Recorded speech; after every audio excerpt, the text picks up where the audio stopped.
You there! Outsiders, halt! What? Who's there? An armored man approaches you. He has a tall, muscular build and a determined expression in his eyes. Just one look, and you can tell he's fought in his fair share of battles. Although he's trying his best to conceal his current state, his uneven gait and the sweat dripping down his forehead make it obvious that he's been wounded and is in serious pain. I'm the captain of the guard. I saw you sneaking around the city earlier, so I'll only ask this once. State your purpose, or it's off to the dungeons for the lot of you. Wow, it's been a while since someone's been this suspicious of us. I said talk, not whisper between yourselves. Have you ever heard of the Marchese Hunters? Marechaussee hunters? Ha! That fairy tale, you mean? What, you expect me to believe you're one of them?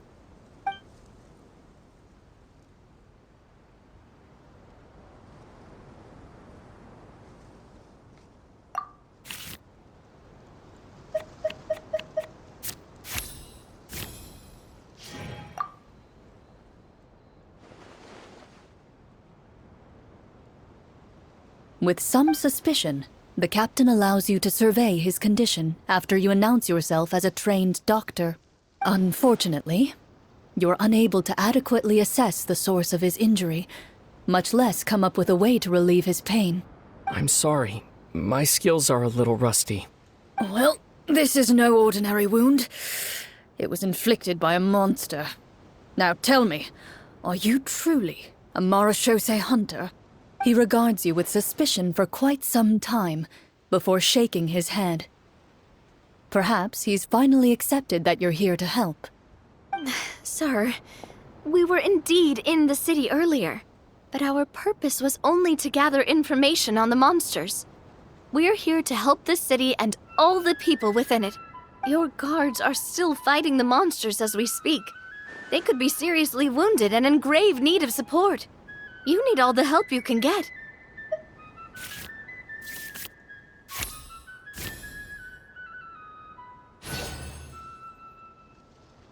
The man regards you with doubt and concern.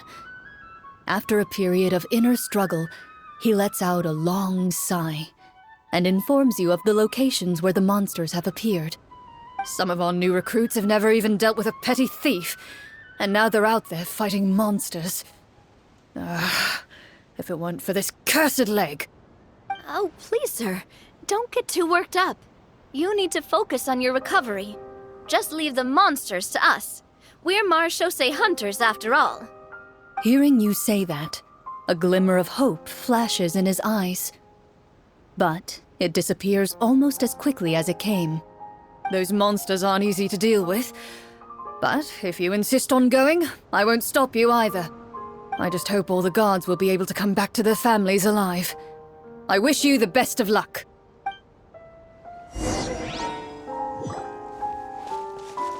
Based on what the captain said, the monster should be right up ahead. Let's go. Hopefully we're not too late. As you approach the battlefield, you see numerous people lying by the side of the road. They appear to be dressed like guards. Their faces are filled with desperation and terror. Some are screaming and cursing in vain, as if still trying to banish the monstrosities they saw from their minds.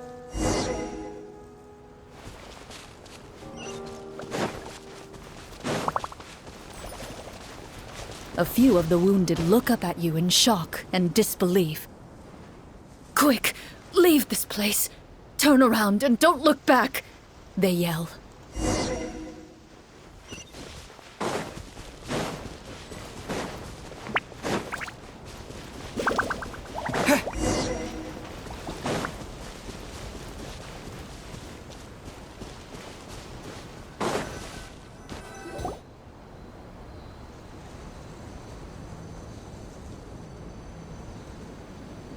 This is the place he mentioned, right? You see broken iron swords scattered all around you, and downed trees riddled with terrifying claw marks. All the signs point to one thing. A truly devastating battle just took place here. Be on your guard, everyone. The monsters might still be around. Before you can finish your sentence, you hear rustling sounds from the surrounding bushes. The monsters have emerged. They close in on you without fear. You get the impression that, in their bloodthirsty eyes, you're just another meal for them to devour. A little help here! This thing wants to eat Paimon! Your battle round begins now.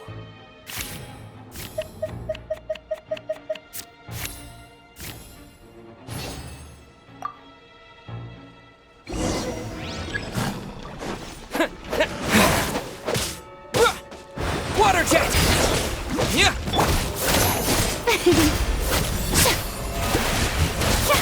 Let the world come alive!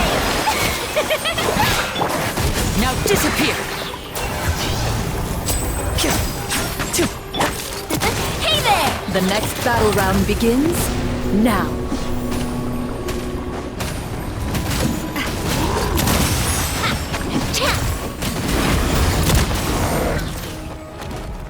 The monsters let out a terrifying roar of anger and resentment before dissipating into thin air. Oh, thank goodness it's over. We're lucky the Marashose Hunter class came with all those preset skill points. Otherwise, we would have been in some real trouble. I never knew the Fatometer even determines the amount of damage you inflict. If you get unlucky, isn't it just game over right then and there? That's part of the fun. The uncertainty of fate is what gives these games their appeal. Just as you begin to celebrate your victory, a suspicious lump on the ground catches your attention. A suspicious lump? Wait, could it be the thing that appears after every battle? I walk up to it, crouch down, and begin to carefully examine it. I've still got my right glove on, so it should be fine for me to touch it, right? As you investigate the mound, you discover that the exposed portion appears to be made of wood. It was previously obscured by the large form of the monsters. With the monsters gone, the small protrusion now awaits your discovery, poking out of the ground like a shy flower bud. Whoa, it's a treasure chest!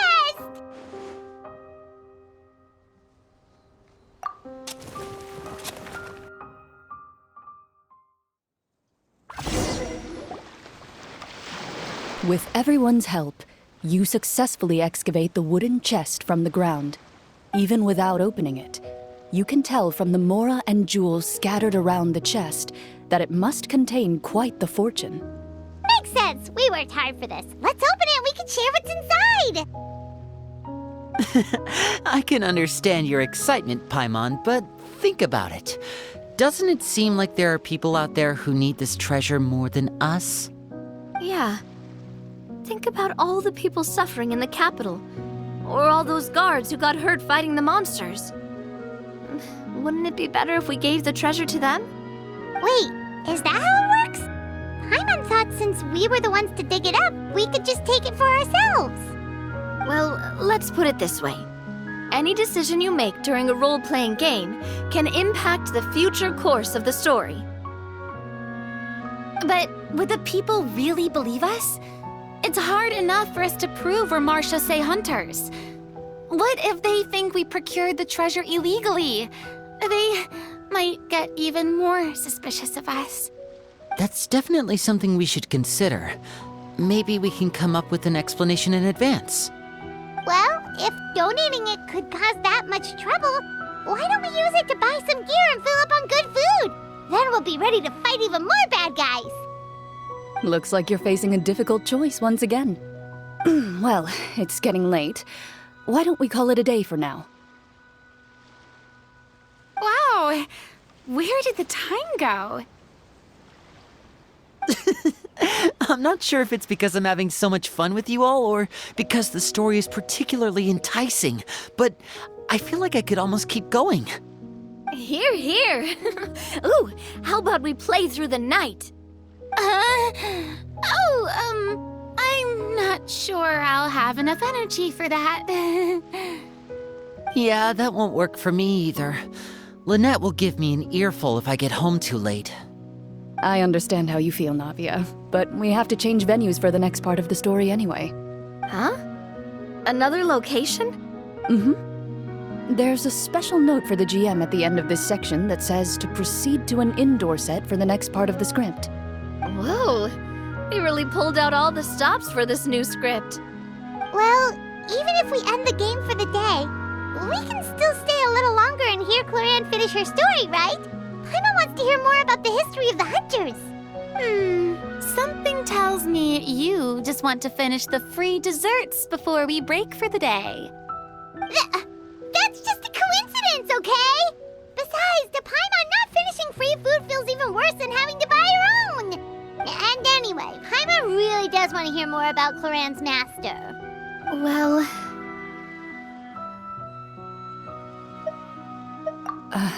It's nothing. I appreciate the concern, but it's all in the past.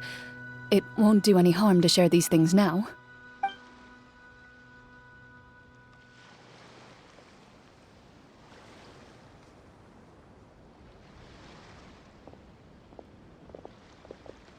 My earliest memories are of living with Master.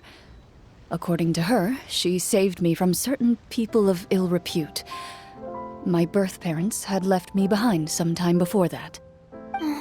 What a heavy beginning for a life story.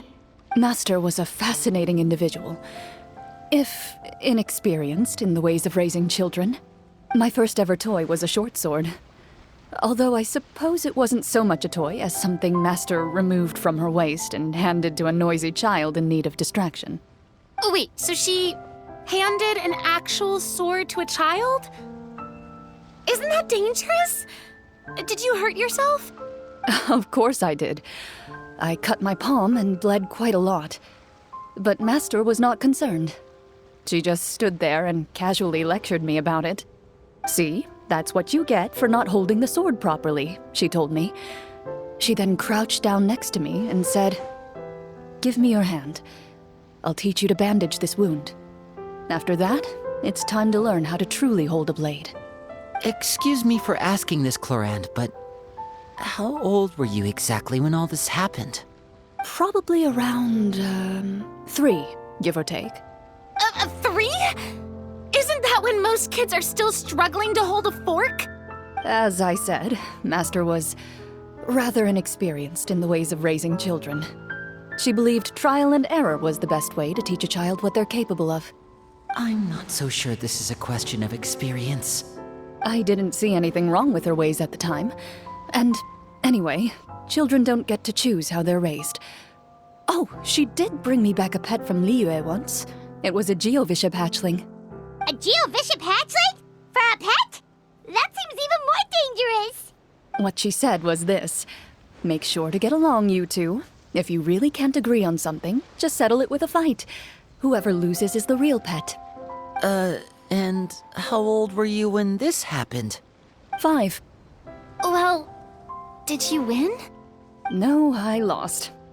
So you're saying you actually became the Geovishap's pet? Yes, but only for a week. By the end of that week, I defeated it in combat, and we've shared a cordial relationship ever since. That really doesn't sound like the kind of childhood someone should have. Later on, I gradually understood that Master most likely didn't know any other way to raise a child. She was a Marachose hunter, but I never heard her bring up her own parents. Thanks to her, I learned how to navigate the forest by the age of 6, and could hunt monsters in the wild by myself the year after that. Even though the training she subjected me to was strict, she always made sure to take me traveling when she had the time. We met many of her friends during those days. That was also how I met Mr. Callis and his family. I still remember the first time we met. You were too scared to join our picnic and hid behind Ms. Petronia the whole time. I still hadn't really met many children my age at that time, so I didn't know how to interact with others. After that, though, you started coming over a lot. You loved challenging people to shooting competitions, remember? I don't think many members of the Spina ever beat you in one of those. I had a lot of fun during those days. I enjoyed them too. Oh, do you remember that one time we went exploring around the Spina together? We overheard Papa call your master Fontaine's Protector of Justice. We tried to pretend like we never heard anything, but you nearly let it slip that one time. Protector of Justice? Oh, wait, you mean that vigilante hero from 20 years ago? The one who is always active at night? Yep, that would be her. She often would put on a black cloak and go out at night. I never knew where she went or what she was doing. Until, like Navia said, we overheard the truth from Mr. Callis that night. 20 years ago, huh? I still remember the guards leaving all kinds of witness reports about her on Nervalette's desk. My apologies. Oh, there's no need to apologize. You had nothing to do with it. And anyway, everything she did was for a good cause. Although, calling herself the Protector of Order was a bit much. Especially when she deliberately operated outside the law. Huh? When did the Protector of Justice become the Protector of Order? Oh, she had a bunch of code names. I heard she would just come up with a name on the spot whenever she was asked. Later on, she probably got sick of answering those questions and decided to stick to just two. The Protector of Justice and the Protector of Order. That sounds like her, all right.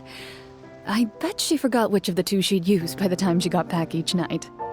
Well, she certainly sounds like a fascinating individual. With her strong sense of justice, it's no surprise her student followed in her footsteps. It's true. I always wanted to become like her. Someone powerful, independent, and with a strong sense of conviction. But...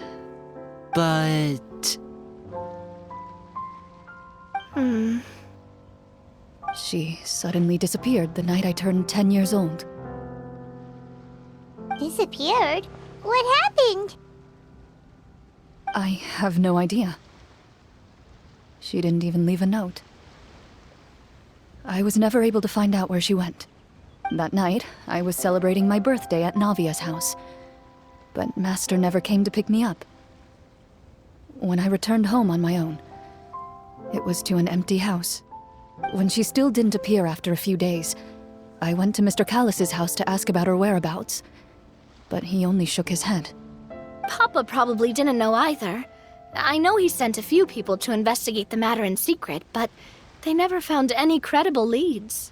Don't worry, I understand. To be perfectly honest, given Master's personality and way of doing things, it all made a lot of sense. If I had to guess, I'd say she probably used it as an opportunity to force me to become independent.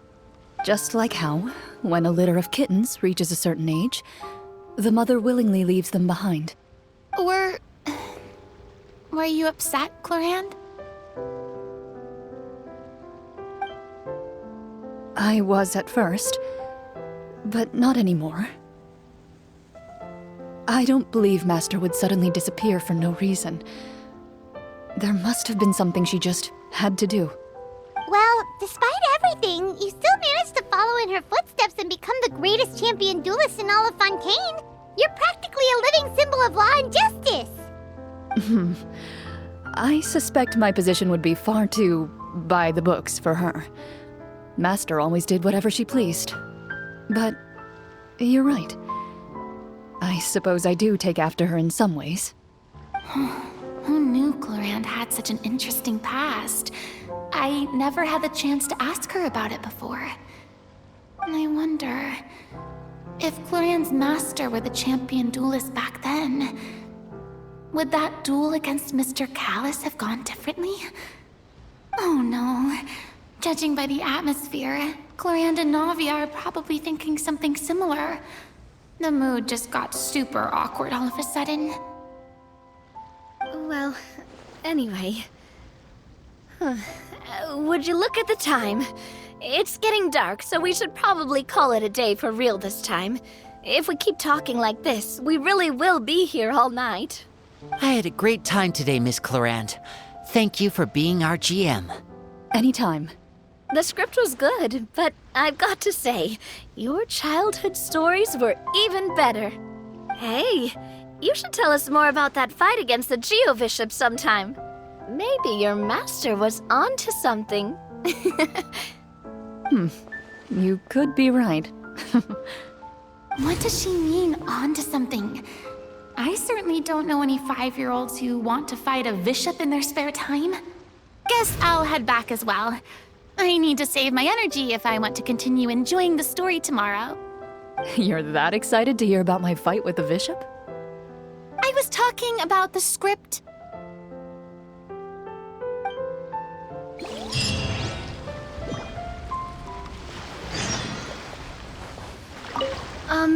Just between the two of us, could you tell me what it was like to be the Geo-Bishop's pet? It was nothing special, really. Geo-Bishops don't understand the concept of a pet. So basically, it just headbutted me whenever I entered its territory. And that hurt? Yeah, it hurt. What, something you want to experience for yourself? Oh, I'm good. Thanks.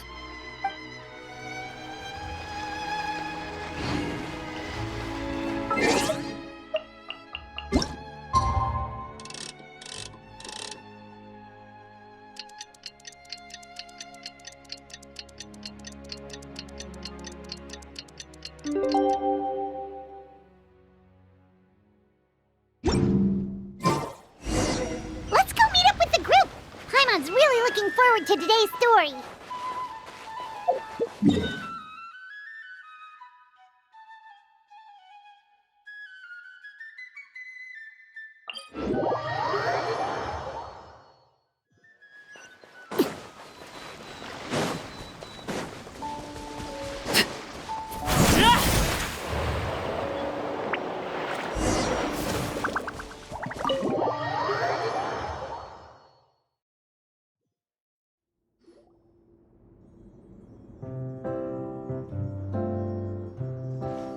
Looks like everyone's here. Now, before we begin, why don't we finish where we left off yesterday? There was an important decision to be made, yes? I'll pour everyone a cup of tea. Is that really the most important part, though, Clorinde? Paimon's more concerned about our current surroundings. Heavy walls, cold railings, dim lights. This is obviously supposed to be a prison. I admire the work put into the set. Still, it's obvious the scriptwriter has never paid a visit to the fortress of Meripede. So this set is going to be a part of the script? Unfortunately, that is something I can neither confirm nor deny. Anyone think Clorinde's smile is starting to look kinda scary? Well, whatever happens, we'll just have to push on. But first, we should really figure out what to do with this treasure. If we're worried about arousing suspicion because of our identity, why don't we give ourselves a different name, just like Clorinde's master did? Yeah, it might be better to keep a low profile. As long as we're helping people, it doesn't matter who we are or what we're called. Staring at me won't get you anywhere. Or did you want some more tea? Paimon's good. Thanks. Why aren't you saying anything, Navia? Wait, what's that next to you? Oh, this is the short sword Clorinde mentioned last night. I found it. Huh. I'm surprised you managed to track it down after all this time. Well, I made sure to take good care of it, considering the circumstances in which you gave it to me. Of course I had to keep it safe. Anyway, where were we? Oh, right. I was just thinking about all the potential ways for us to break out of prison. We could dig a tunnel, or try to bribe the guards. Wait, we haven't been thrown into prison yet, have we? Well, it's only a matter of time. It pays to be prepared. Just like how you should always have an umbrella on hand, even when it's sunny. Alright, Paimon's made up her mind. Let's just give the treasure away. Paimon may have wanted to keep it, but if it's going to land us in prison somehow, Paimon will be too upset to enjoy her snacks. So, you reached an agreement? All right then, we can continue with the story. Oh, and we'll collect all the scattered pieces of treasure on the ground as well. All right. You collect the treasure and make your way back to the capital with your bag of loot in hand.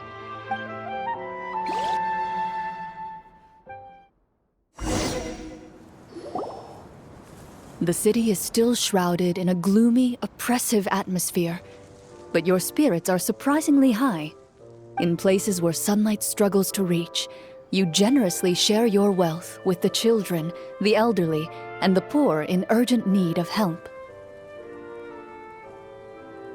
Thank you, kind soul. The elderly woman's look of gratitude follows you as you walk away, her eyes never leaving your back until you move entirely out of sight. However, there's still quite a bit of Mora remaining. It appears you haven't made much progress. She's probably trying to tell us to speed this up. We need to hurry up so we can address the sorcerer problem. Should we go find that man again at the square? He seemed like a pretty responsible guy. I'm sure he knows the people here far better than us. Oh, good idea! Just as you start to make way to the square, intent on finding the man again, there's a voice.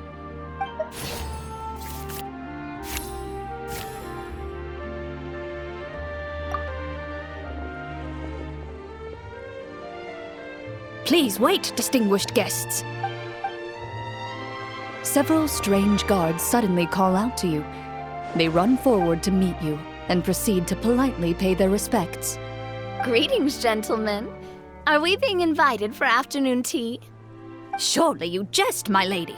That would not be our place. It is His Excellency the King who requests to meet with you. Please come with us.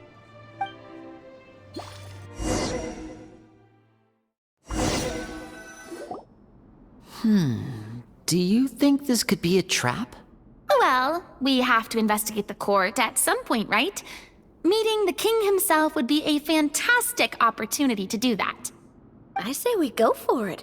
If something happens, we'll just turn the whole place upside down. That sounds a little intense.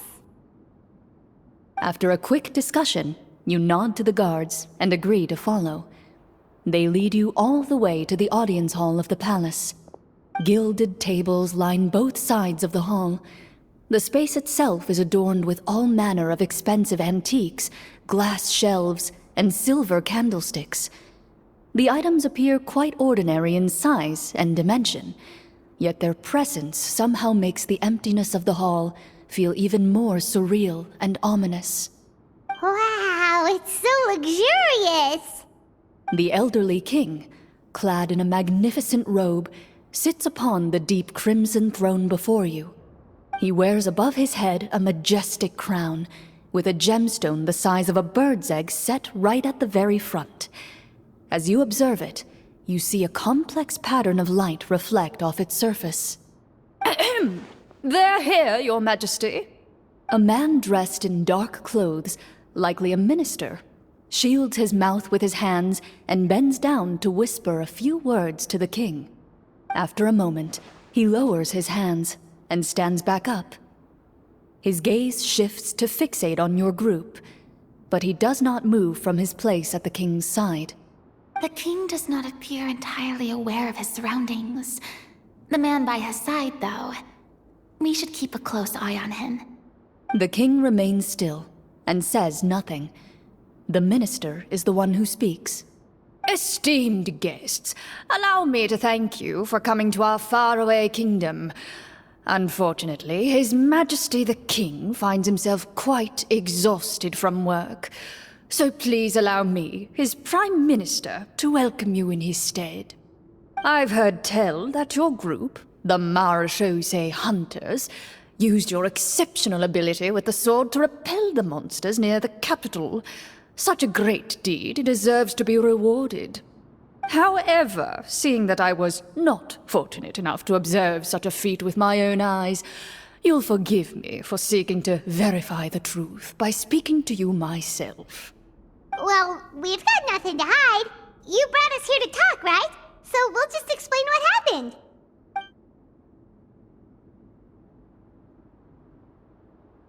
The golem's blades were so powerful, they could cut down trees in a single swipe!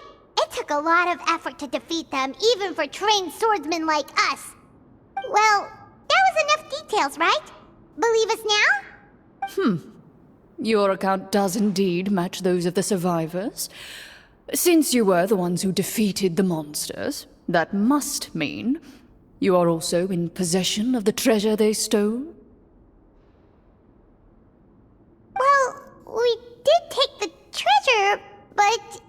How did he know about the treasure? Then I must ask that you return it at once. It belongs to the kingdom. Wait, but didn't you just say that our great deed deserved a reward?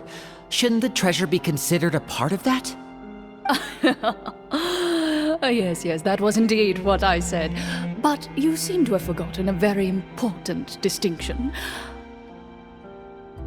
Only that which is freely given by the king can be considered a reward. Taking the rightful wealth of a kingdom without said permission, on the other hand, is a crime. But that's completely unreasonable. Yeah, that makes no sense! If it weren't for us, the treasure would still be buried underground somewhere! Maybe so, yet the fact remains.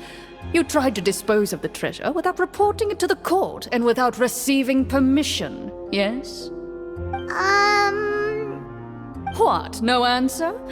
Surely you're not insinuating that you, a group of legendary marechaussee hunters, sought to take the treasure for yourselves? Well, what about the king? Is he just gonna let this guy talk for him the whole time? Clad in his magnificent robe, the king remains seated, with his hands resting on either side of the throne. His posture is rigid and unmoving. He stares forward with an empty look in his eyes, completely unmoved by the events before him. From the look of things, could the Prime Minister be the evil sorcerer? Or could both the King and the Prime Minister have fallen under the evil sorcerer's control? I would like to observe the number of guards stationed in the hall. The guards in the palace appear fully armed, their expressions solemn.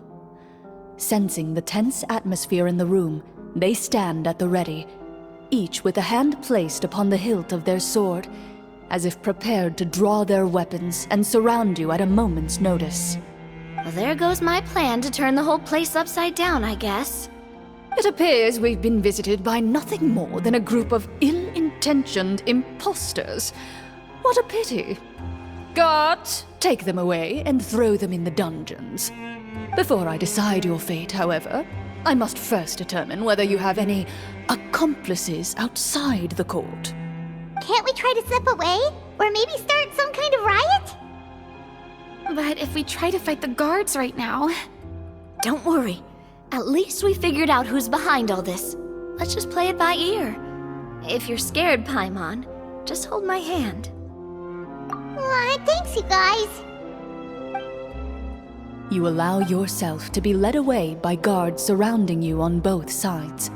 It's only when you begin to feel drops of water falling from the dungeon ceiling and smell the stench of death and decay all around you that you finally realize you've stepped into a completely different world. Stay here and don't try anything funny. The guards lock the cell door and leave without looking back. Wait, sir!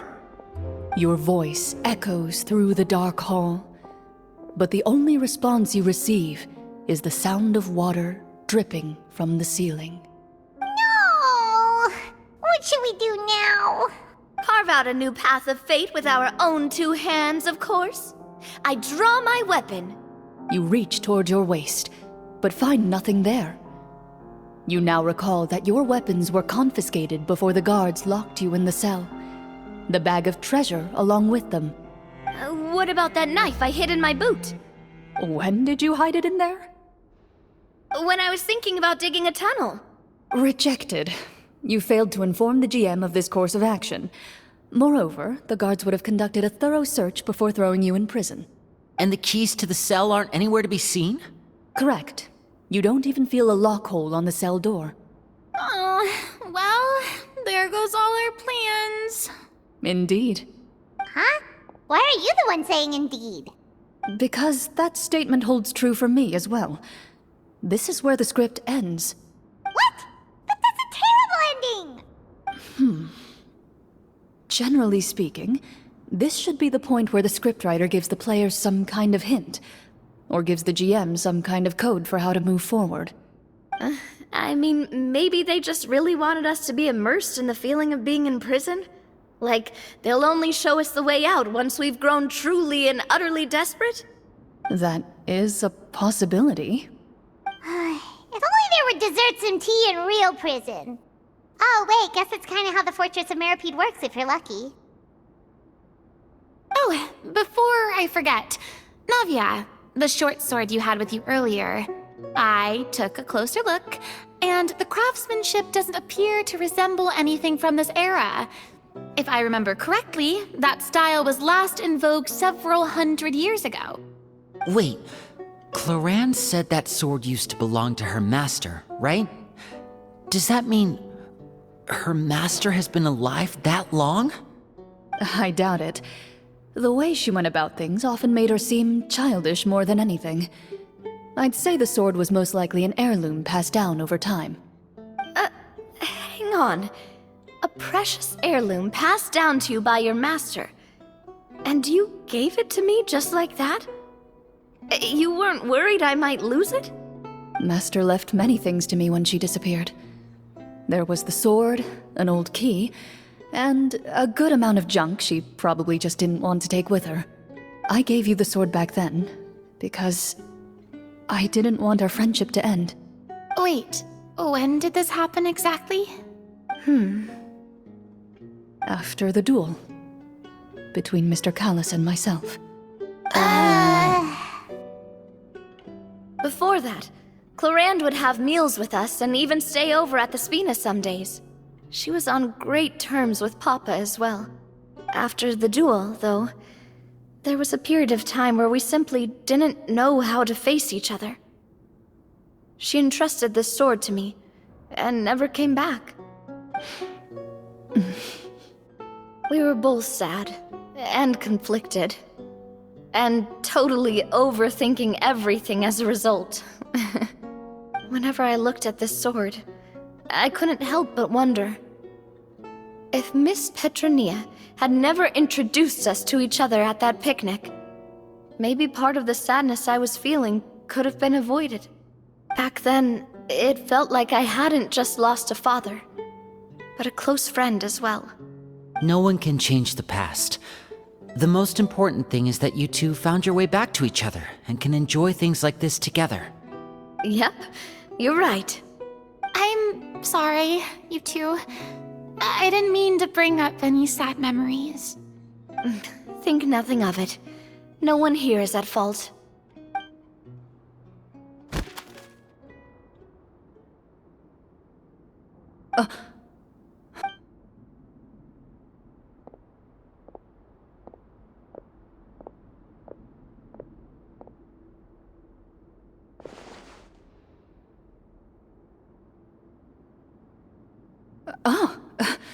Looks like the next part of our script is here.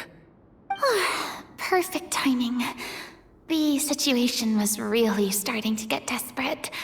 And not just because of the prison thing. From Clorinde's face, Paimon really can't tell if it's good news or bad news.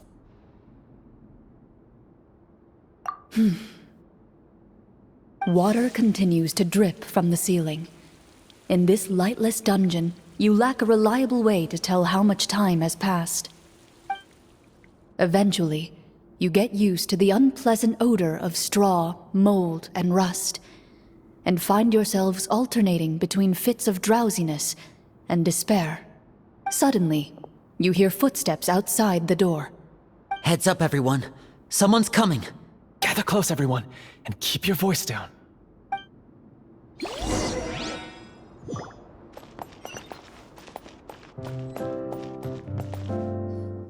Who are you?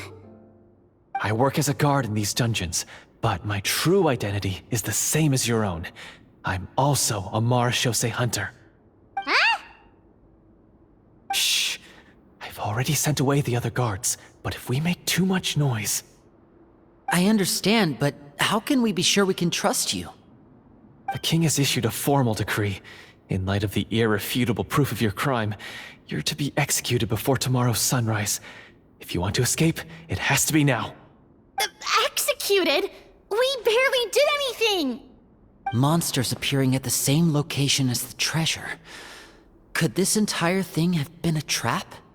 There will be time for speculation once we're out of here. As for my identity, I have no way to prove that to you just yet. Infiltrating the capital was difficult, and finding a chance to speak with you has taken a lot out of me. I could go on, but I think we can all agree that now is not the time for details. Have you seen our weapons anywhere, sir? Don't worry, I brought them with me. They're just behind the door. Still, these weapons alone won't be enough to defeat the true enemy behind the scenes. His faction is too powerful. The guards are all under his control, and he's even stationed a number of golems in various rooms throughout the palace. To defeat him, you must find a secret vault. It is said that within that vault, the Marachose hunters of the past left behind a treasure with the power to defeat the sorcerer. You're not coming with us? No, I'll remain in the dungeons to deal with the guards. I'll try my best to distract them so they don't go after you. As long as my identity is not revealed, I'll be able to aid you when the final battle comes. In that case, please stay safe. Thank you for your concern. I will do my utmost. As for the location of the vault, here, this map should lead you there.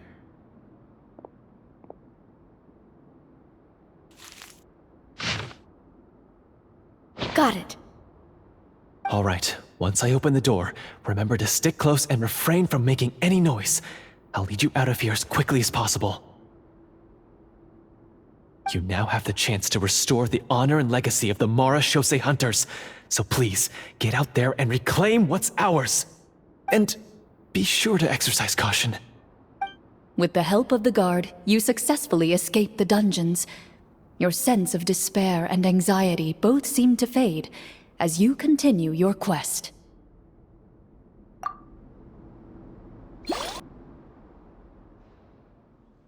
Wait, we didn't get to use our skills at all while we were in prison. Who knows when we're gonna get the chance to use that cool summon spell? That is a pity, but we can only continue to move forward.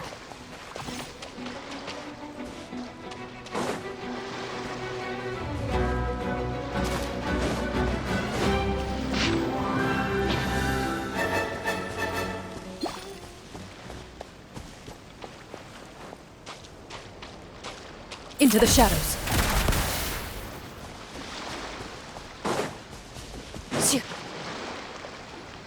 This should be the place marked on the map. This bit of rock certainly looks suspicious. Well, I'd say an investigation's in order then. Plus, if all else fails, we can just blow it up. Wow, you really meant that! Before you lies a serene stretch of open water, its surface shimmering a brilliant shade of sapphire blue. Well, guess this means it's time for a swim!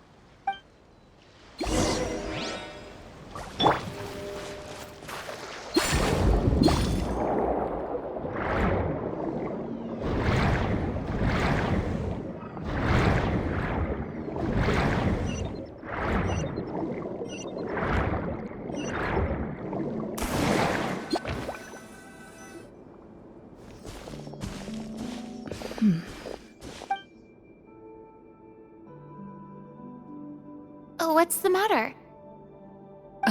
It's nothing. As you step into the cave, you find yourself in an eerily quiet space. Before you lies a narrow passageway that appears to trail off endlessly into the distance.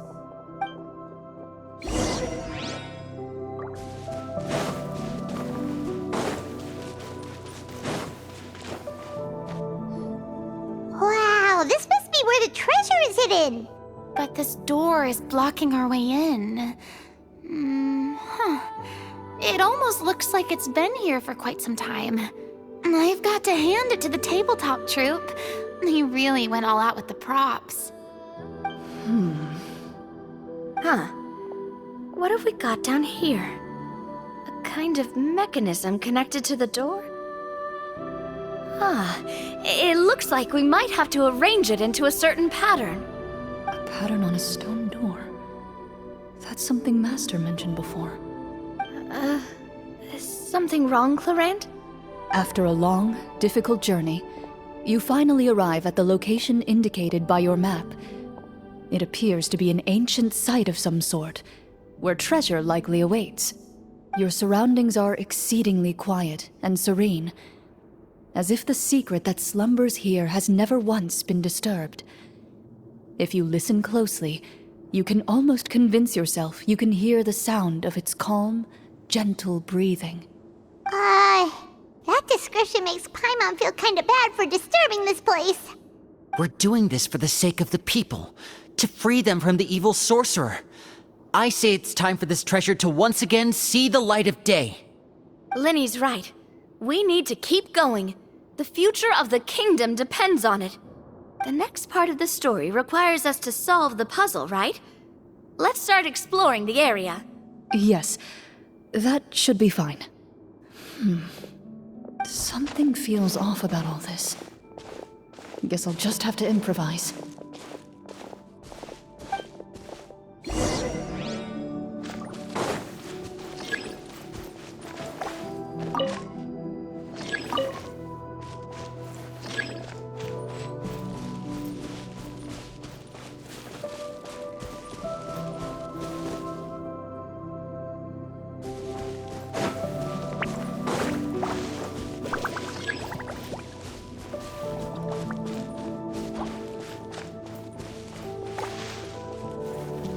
I found something! Found something here, too.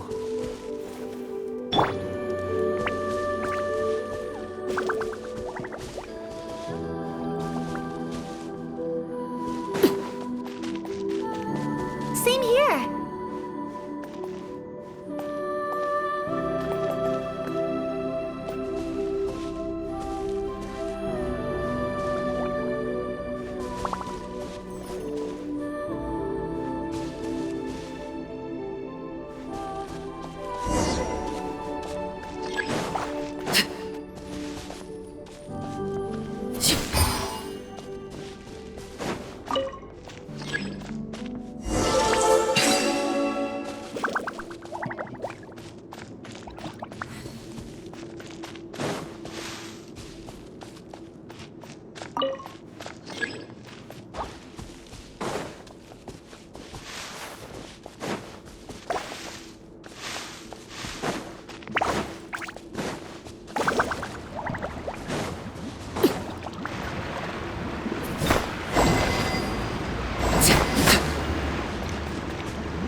Something just appeared.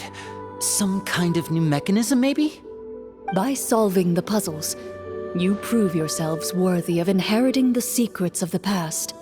At the end of each puzzle, you're rewarded with With? a key.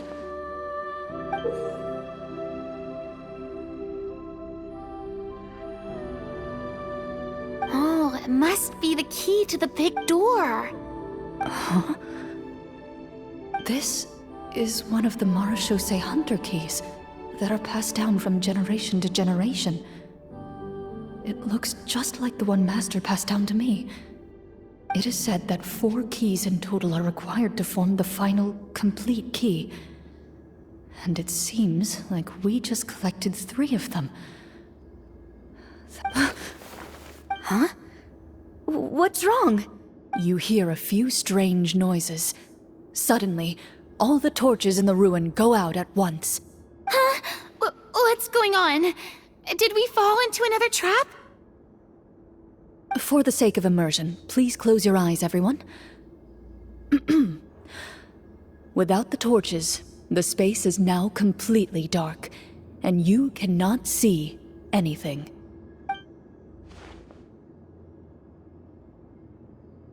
But Paimon can still see a little bit over here. Oh, right, sorry. Suddenly, you hear the sound of footsteps pierce through the darkness. There's someone else here? Oh, this is so unsettling. I can't see anything. I've been discovered then? Wait, that voice, it's... You recognize the voice as belonging to the guard who led you to this place. It appears he now covets the treasure for himself and has come to stake his claim. Oh, so this is just part of the script. Then I can probably relax. Well, if we can't see anything, that means we can't fight to the fullest of our abilities. Should we retreat for now? Judging by the way he's holding his sword, he must be a real Marachose hunter. But this isn't part of the script. Retreat?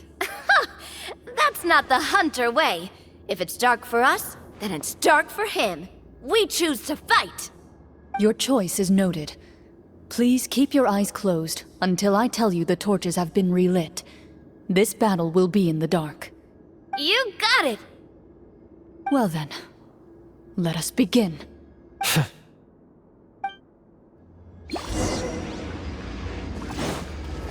Loaded. I'd like to try to hit him with my sword. Your strike is successful. Ha! You're facing a veteran Marachose hunter. You don't stand a chance. Is he still standing? Couldn't... Is it over? Can we open our eyes now? The enemy is strong and relentless, but the battle is nearing its end. The torches have not been relit. What about now? Final strike. Ha!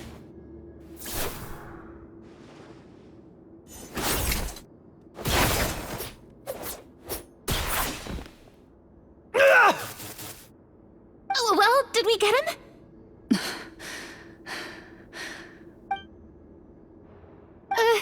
Clorinde? Warm fire flickers across the walls once more. Your vision is now clear. In an impressive display of courage, the 4 of you successfully defeat the uninvited guest. That look in his eyes. It's like he became an entirely different person as soon as I defeated him. Huh? Mr. Florian? Oh, wait. We're supposed to be role-playing. I should stay in character. Speak your name, guard.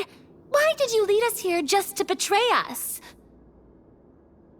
Is this treasure really more important to you than bringing peace to the kingdom? What kingdom? What peace? Those were nothing but lies! I, Florian, am a true Marachose hunter, descended from hunters of ages past. So he's also using his real name. Or, wait, was that the name of his character from the very beginning? Then I'm even more confused. If you truly are a Marachose hunter, shouldn't you want to help us just like you said before? Shouldn't we fight together for the sake of the people? What do you know? In this day and age, there's no glory to be had as a Marachose hunter. What's that supposed to mean? My skills were passed down to me by my father. We lived a life of obscurity in the remote wilderness. Still, he devoted everything he had to being a Marachose hunter. And what did he get in return? A life of poverty and pain. In a world that forgot all about him. When he died, not a single person came to mourn his passing. The Marachose hunters were the ones who saved this city. We're heroes. We deserved more recognition and respect than this. Is he talking about how no one in the capital seems to remember the hunters and their legacy? I didn't expect the script to contain this level of social criticism. So that's why you want to take the treasure for yourself? You feel like you're owed fame and wealth? If you already knew where the treasure was located, why didn't you just come down here and take it? Because I still needed the final key. Only a true Marachose hunter is capable of passing through this final door. As someone who sought to hurt others for his own gain, Florian lost that right long ago. Okay, but what is this treasure anyway? We've got all the keys, right? So can we just go in and take a look? You're sure you want to go in? We've been talking about it for so long, of course we want to see what's inside. And we've already defeated Florian, right? So he won't try to take it from us anymore. Pesky brats. Watch yourself. Then let's open the door together. All right. Your choice of action is confirmed.